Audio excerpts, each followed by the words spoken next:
Yo, what's up, everyone? This video we're looking at Week 11 NFL look. I will be going pretty quickly through this as I am making this a day later than usual. And unlike other videos, I will touch on Fanduel at the end and give you guys my core for Fanduel. So let's get into it. You can drop a like on the video and subscribe if you haven't already. Starting off here at quarterback, lots of decent options in the mid-range. The guy that sticks out to me is 6,200 for Matt Ryan. If you just look at the box score, you might not be inclined to go here. But last time out against the Saints, they were just milking the clock with the ground game. He only had to throw the ball 35 times, only threw for 182 yards. This is, coming after he started off the year with six straight 300-plus yard performances before he got hurt versus the Rams. And this last week on the road in New Orleans, just didn't have to throw the ball a lot. I expect him to go back to, back to getting over that 300-yard mark. This week, he doesn't have as many weapons, but I think that makes it easier to find the one Falcon you want to stack him with, and that's Julio Jones, who's cheap on Draftkings, cheap on Fanduel. So I like Matt Ryan at 62. He does give you that 30-point upside, still at a pretty nice price. Running back-wise, you got McCaffrey, really, really good play at 10.5. You also got some nice cheaper options here, Zeke and Dalvin Cook. Those are the top three of the week, and then you got, people are talking up Josh Jacobs all week at 69. We'll see if Le'Veon Bell can give it a go. If not, then we can get a little bit more value there at running back.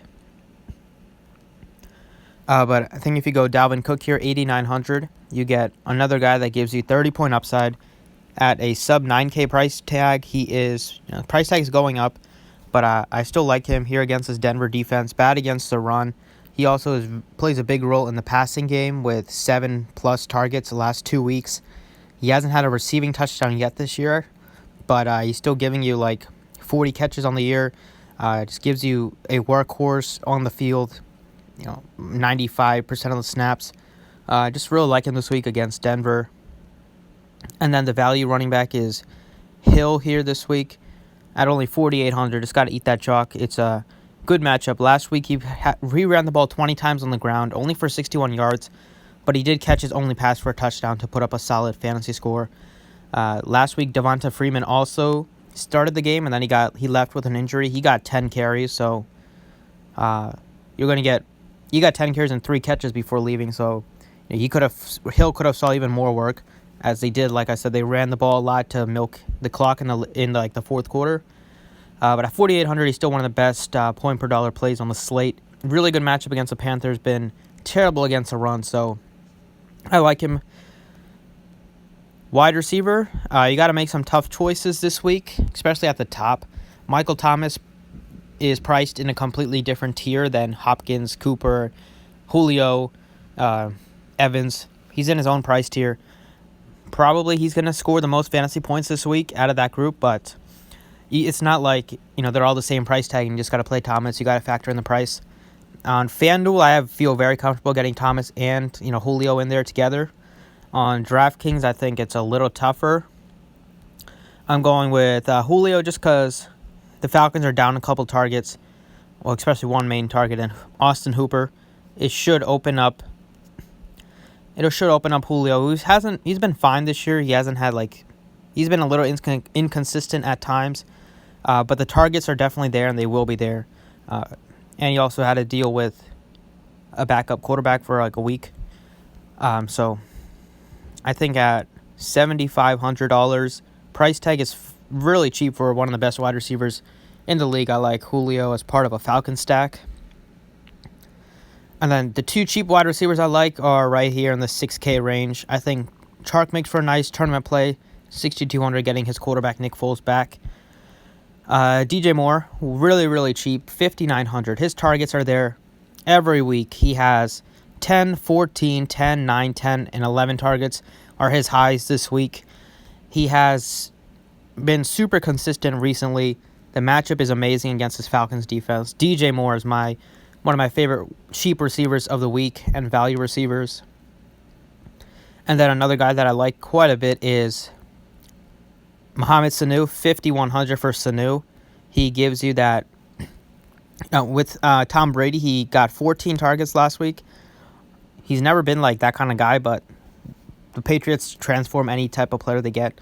He's going to be on the field a lot. This Eagles pass defense is super bad, especially the secondary. Wide receivers have had big games against them every week. And with him and Edelman are probably going to get up most of the targets. You will see some for like Dorsett, but it's not like Brady has like 5 guys. They're really just like 3 or 4 guys that are going to get targeted a lot in the passing game. And Mohamed Sanu was on the field a ton against the Baltimore defense. Now he gets a much easier matchup against this Eagles defense. I think at 5,100 he gives you that big time upside. And the Patriots do like to throw the ball a lot. And the Eagles have one of the best run defenses in the league, so everything shapes up for Mohamed Sanu getting peppered with targets. Once again, not expecting 14, but I would expect him to get probably like 8 to 10 targets. And he can definitely capitalize on that 5,100 price.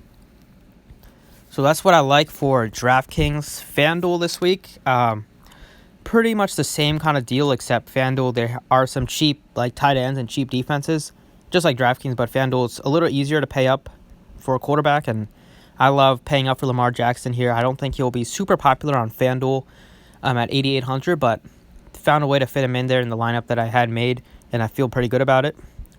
But he just gives you a huge, big-time floor, big-time ceiling, great matchup. Should be a lot of points scored.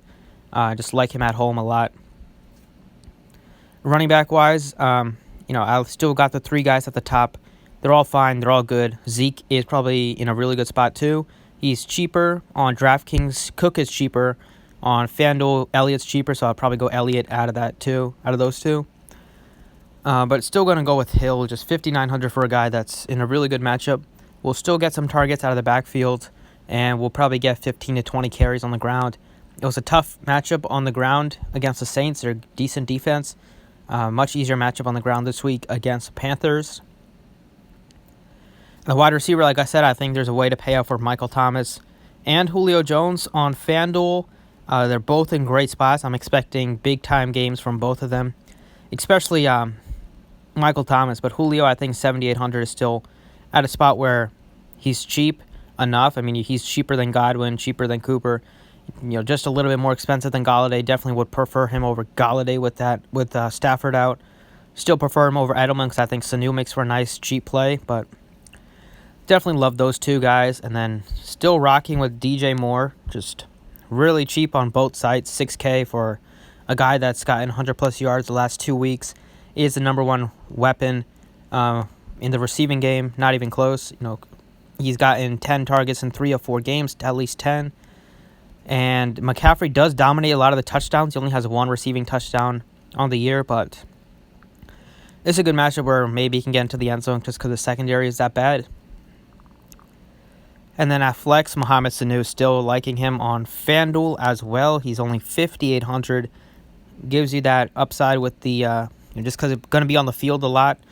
They are basically giving him a ton of work just because they gave up a second-round pick for him.